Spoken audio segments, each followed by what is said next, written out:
ഉത്തമഗീതം പുസ്തകത്തിൽ നിന്നുള്ള വായന. അധ്യായം 7. മണവാളൻ. രാജകുമാരി, പാതുകമണിഞ്ഞ നിന്റെ പാദങ്ങൾ എത്ര മനോഹരം! സമർത്ഥനായ ശില്പി തീർത്ത കോമളനായ രത്നഭൂഷണം പോലെയാണ് നിന്റെ നിതംബം. സുരഭിലമായ വീഞ്ഞ് ഒഴിയാത്ത വൃത്തമൊത്ത പാനപാത്രമാണ് നിന്റെ നാഭി.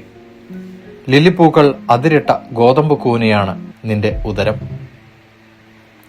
ഇരട്ട പിറന്ന മാൻകുട്ടികളെ പോലെയാണ് നിന്റെ സ്തനങ്ങൾ. ദന്തനിർമ്മിതമായ ഗോപുരം പോലെയാണ് നിന്റെ കഴുത്ത്. ഹെഷ്ബോണിലെ ബദ് റബീം കവാടത്തിന് അരികിലുള്ള കുളങ്ങൾ പോലെയാണ് നിന്റെ നയനങ്ങൾ. ദമാസ്കസിലേക്ക് നോക്കി നിൽക്കുന്ന ലെബനോൻ ഗോപുരം പോലെയാണ് നിന്റെ നാസിക. കാർമൽ മല പോലെ നിന്റെ ശിരസ് ഉയർന്നു നിൽക്കുന്നു.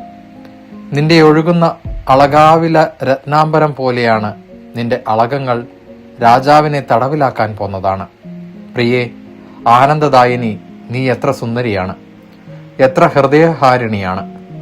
ഈന്തപ്പന പോലെ പ്രൗഢിയുറ്റവളാണ് നീ. നിന്റെ സ്തനങ്ങൾ അതിന്റെ കുലകൾ പോലെയാണ്. ഞാൻ ഈന്തപ്പനയിൽ കയറും, അതിന്റെ കൈകളിൽ പിടിക്കും. നിന്റെ സ്തനങ്ങൾ മുന്തിരിക്കുലകൾ പോലെയും നിന്റെ ശ്വാസം ആപ്പിളിൻ്റേതുപോലെയും സുഗന്ധമുള്ളതുമായിരിക്കട്ടെ.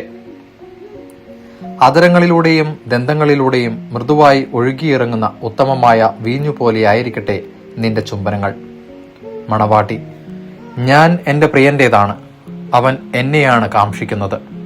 എൻ്റെ പ്രിയനെ, വരൂ, നമുക്ക് വയലിലേക്ക് പോകാം, ഗ്രാമത്തിൽ ഉറങ്ങാം. രാവിലെ നമുക്ക് മുന്തിരിത്തോട്ടത്തിലേക്ക് പോകാം. മുന്തിരി മൊട്ടിട്ടോ എന്ന് നോക്കാം. മുന്തിരിപ്പൂക്കൾ വിടർന്നോ എന്ന് നോക്കാം.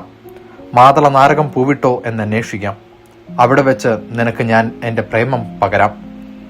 ദുദായിപ്പഴം സുഗന്ധം വീശുന്നു. നമ്മുടെ വാതിൽക്കൽ എല്ലാ വിശിഷ്ട ഫലങ്ങളുമുണ്ട്. പ്രിയനെ, പഴുത്തതും ഉണങ്ങിയതുമെല്ലാം നിനക്കായി ഒരുക്കിയിരിക്കുന്നു. ദൈവവചനമാണ് നാം കേട്ടത്.